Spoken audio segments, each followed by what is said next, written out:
Hey, it's Sandra Namoto, the Content Doctor, and today I have 4 ways to maximize your Google My Business profile. Now, what the heck is a Google My Business profile, you ask? Well, it's not the advanced version of Google+.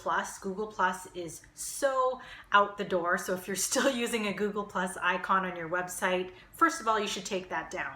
You might recall that if you're looking for a website, a business address, or a phone number so you can call for some takeout, as soon as you type that into Google, the business information populates on the right-hand side of your Google search. Google would use all the information that's out there to populate the information, and the business owner would have no control over what gets seen there. Now business owners can actually take advantage of that section and populate all of the business that they want for their business. So the first step to setting up this profile, if you haven't done so already, is go to business.google.com and get your profile verified. So all you have to do is fill out some of the very basic information, and then you're going to get verified by receiving a postcard in the mail from Google. It takes about a week, I think.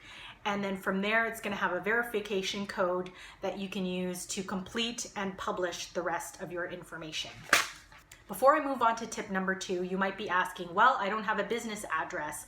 If I run my company digitally, can I still take advantage of this profile? And the answer is yes, because you can indicate service areas. So for example, a company like Lyft or Uber, they don't have any physical locations. They just have service areas. So you do have to indicate at least one service area.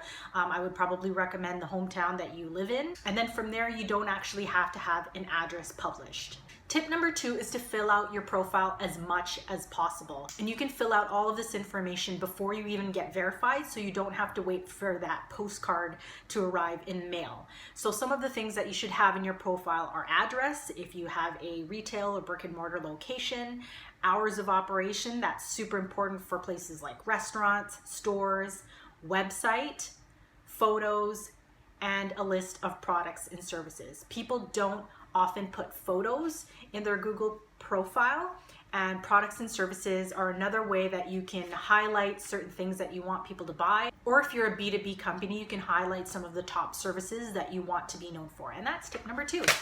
So when your profile is verified and you hit publish, congratulations. Now what? So another way that you can maximize your profile is to get reviews. So in the same way that people used to go to Yelp to look at reviews of businesses, now they're looking at profiles on Google. So whether you have 1 or 5 stars, it's an easy way for people to know whether the business is providing good service for them. And the best way to get reviews is to ask for them. So once your profile is published, you can take that link and send it out to your top clients or best customers and ask them to give you a review on Google, because that's the best way that you're going to populate the reviews that you want to be seen and known for. Tip number 4 is some of the more advanced features that some businesses might want to use. So there's a messaging feature. So if you turn that on, customers can ask you a quick question and it's going to go straight to your mobile phone. You can do posts in the same way that you would do any other social network. And you can even create events just like Facebook has. I've even seen some multi-day festivals take advantage of this. When they use the event feature and people type in the name of the event, quickly the event information is going to pop up first thing on Google, and that's a great thing.